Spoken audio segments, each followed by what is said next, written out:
Assalamualaikum warahmatullahi wabarakatuh. Shalom, Om Swastiastu, Namo Buddhaya, salam kebajikan, salam sejahtera untuk kita semua. Saya Muhammad Rizky Kosasi dengan rekan-rekan saya yaitu Muhammad Rafli dan Frananda Yudhistira Wahyudi akan menjelaskan tentang apa itu arbitrase. Yang pertama itu apa itu arbitrase, yang kedua itu kelebihan arbitrase, yang ketiga itu adalah proses arbitrase, yang keempat adalah alternatif penyelesaian sengketa lainnya. Apa itu arbitrase? Arbitrase adalah metode penyelesaian sengketa di luar pengadilan yang didasarkan pada kesepakatan para pihak untuk menyerahkan sengketa kepada pihak ketiga yang netral, yang disebut arbiter. Proses ini bersifat sukarela dan hasil putusannya bersifat final serta mengingat sesuai dengan Undang-Undang Nomor 30 Tahun 1999 tentang arbitrase dan alternatif penyelesaian sengketa. Arbitrase sering dipilih karena prosesnya yang lebih cepat, biaya yang lebih rendah, dan sifat yang rahasia dibandingkan dengan litigasi di pengadilan umum. Yang kedua, kita akan membahas kelebihan arbitrase.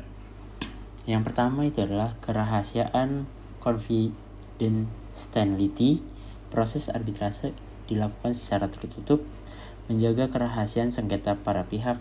Hal ini memungkinkan agar detail transaksi dan strategi bisnis tidak tersebar luas, sehingga reputasi perusahaan tetap terjaga. 2. Kecepatan. Jangka waktu singkat.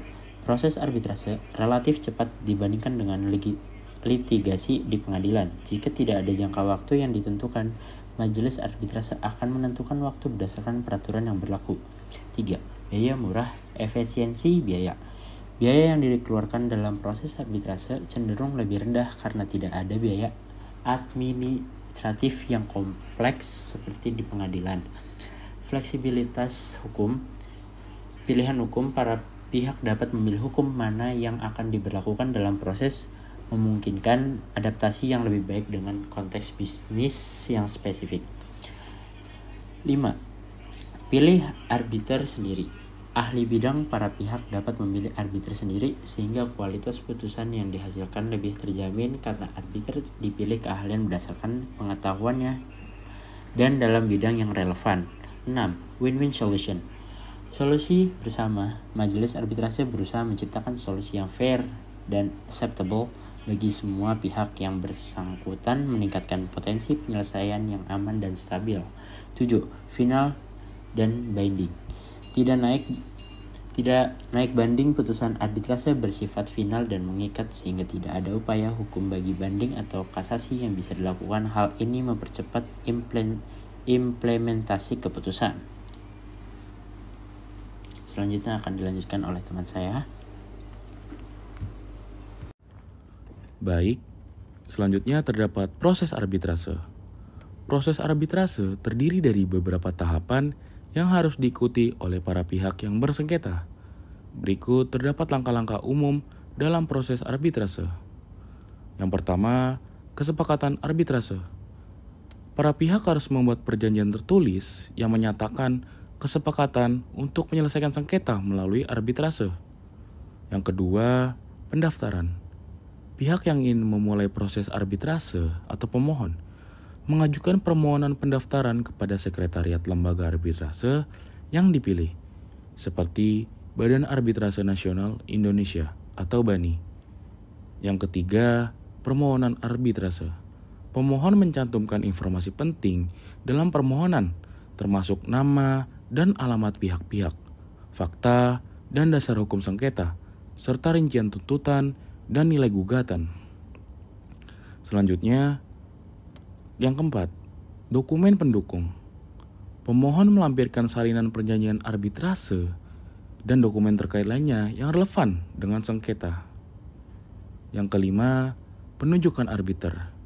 Pemohon harus menunjuk seorang arbiter dalam waktu tertentu setelah pendaftaran, atau menyerahkan penunjukan kepada ketua lembaga arbitrase jika tidak dapat menunjuk sendiri. Yang keenam, proses arbitrase. Setelah arbiter ditunjuk, proses pemeriksaan sengketa dimulai. Arbiter akan mendengarkan argumen dari kedua belah pihak dan mengumpulkan bukti-bukti yang diperlukan. Yang ketujuh, putusan arbitrase. Arbiter mengeluarkan putusan yang bersifat final dan mengikat para pihak dalam jangka waktu tertentu setelah pemeriksaan selesai. Yang kedelapan, pelaksanaan putusan, di mana putusan arbitrase dapat dilaksanakan setelah didaftarkan ke pengadilan negeri untuk mendapatkan perintah pelaksanaan. Proses ini dirancang untuk menjadi efisien dan cepat, memberikan solusi bagi sengketa tanpa melalui jalur litigasi di pengadilan umum. Selanjutnya akan dilanjutkan oleh rekan saya. Selanjutnya ada alternatif penyelesaian sengketa lainnya. Alternatif penyelesaian sengketa mencakup berbagai metode yang dapat digunakan untuk menyelesaikan konflik di luar pengadilan. Beberapa metode tersebut adalah: yang pertama, ada negosiasi. Negosiasi adalah proses di mana pihak-pihak yang bersengketa berdiskusi langsung untuk mencapai kesepakatan tanpa melibatkan pihak ketiga. Lalu yang kedua ada mediasi. Mediasi adalah penyelesaian sengketa dengan bantuan mediator netral yang membantu pihak-pihak mencapai kesepakatan, meskipun tidak memiliki kewenangan untuk memutuskan. Lalu yang ketiga ada konsiliasi. Mirip dengan mediasi, tetapi konsiliator dapat memberikan usulan solusi yang harus disetujui oleh para pihak. Yang keempat ada arbitrase.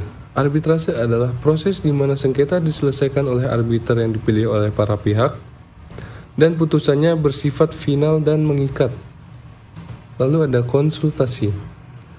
Konsultasi adalah diskusi informal antara para pihak untuk mencari solusi sebelum konflik berkembang lebih jauh. Lalu yang terakhir ada penilaian ahli. Menggunakan pendapat seorang ahli untuk memberikan panduan atau rekomendasi terkait sengketa yang terjadi. Kesimpulannya adalah arbitrase merupakan metode penyelesaian sengketa di luar pengadilan yang didasarkan pada kesepakatan para pihak untuk menyerahkan sengketa kepada arbiter netral. Proses ini menawarkan berbagai kelebihan seperti kerahasiaan, kecepatan, biaya yang lebih rendah, dan fleksibilitas hukum.